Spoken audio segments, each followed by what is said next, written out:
안녕하세요. 금융자산관리사, 국가에서 공인을 해준 자격제도죠. 은행 FP라고도 별칭으로 이야기하고요.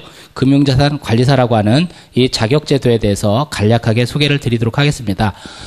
지금 때는 바야흐로 2009년 2월부터 자본시장 통합법이 시행을 앞두고 있는데, 그 자본시장 통합법이 시행을 한다는 얘기는 우리 금융시장에 변화가 많이 있다라는 얘기고요.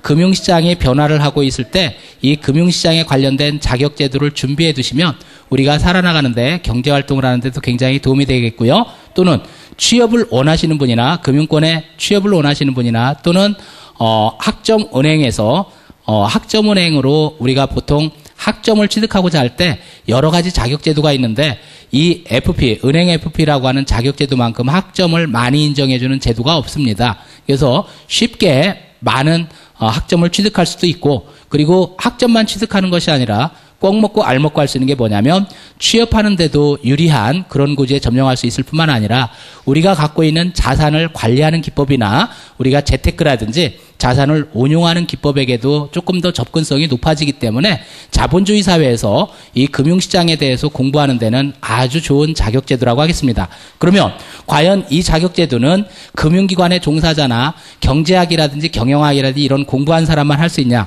아니라고 과감히 결론 지어서 말씀드릴 수 있는데, 학교 다닐 때 공부를 잘하지 못했어도 상관없고요. 학교 다닐 때 루이 14세의 나이가 14살인 줄 알고 다녔어도 상관이 없습니다. 경영학이나 경제학을 전공하지 않았어도 무방하고요. 오히려 금융 문맹, 금융에 대해서 관련 지식이 없는 분들에게 이 자격제도를 추천드립니다. 이 자격제도는 1부와 2부 순서로 돼 있어서요. 1부에서는 FP에 관련된 기본 지식으로 고객들에게 상담을 할 때 고객 관리는 어떻게 하고, 상담 기법이나 또는 경제 동향 분석, 경제 분석 기법들, 이런 걸 다루고요. 그리고 금융 관련된 법률이 어떤 게 있는지, 법률의 일반적인 은행 관련 법률, 증권 관련 법률, 보험 관련 법률에 대해서 사전 지식을 습득하고, 그리고 돈이 많은 사람들은 대부분 세금을 안 내고 싶어하고 줄이고 싶어해요.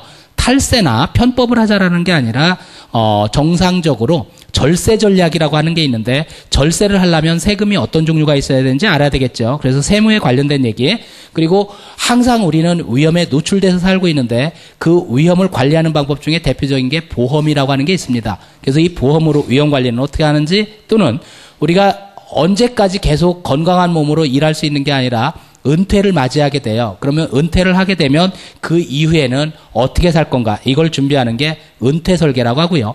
때로는 직계 존속이 사망으로 인해서 재산을 물려받게 되면 우린 그걸 상속이라고 하죠. 상속에 관련된 법률적인 문제나 상속의 순위나 이런 거에 대해서도 학습을 하게 되는 게 1부 순서에서 자산 관리의 기본적인 내용들이 다뤄지고요. 2부에서는 자산의 운용, 자산의 관리는 자산이 많은 사람에 해당된다라면, 자산의 운용은 재산이 많지 않은 사람이 불려나갈 수 있는 방법, 이걸 볼 수 있는데, 자산의 운용은 크게 두 가지 파트로 구분할 수 있습니다. 하나는 금융자산으로 자산을 운용하는 방법이 있고, 하나는 부동산으로 자산을 운용하는 방법이 있어요. 금융자산에는 주식과 채권과 파생상품, 그리고 예금 같은 금융상품을 활용할 수가 있고요.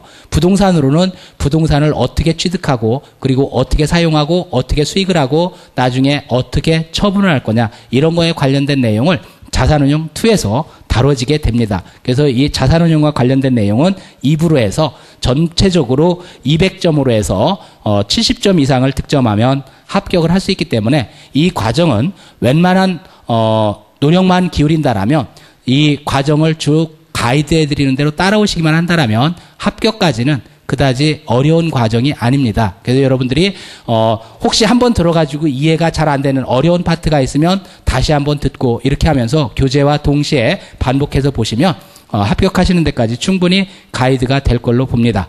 자, 마지막까지 여러분들이 기운 잃지 마시고 처음에 준비하신 대로 힘내서 준비를 잘 하셔가지고 좋은 소기의 목표를 달성하시기 바랍니다. 화이팅!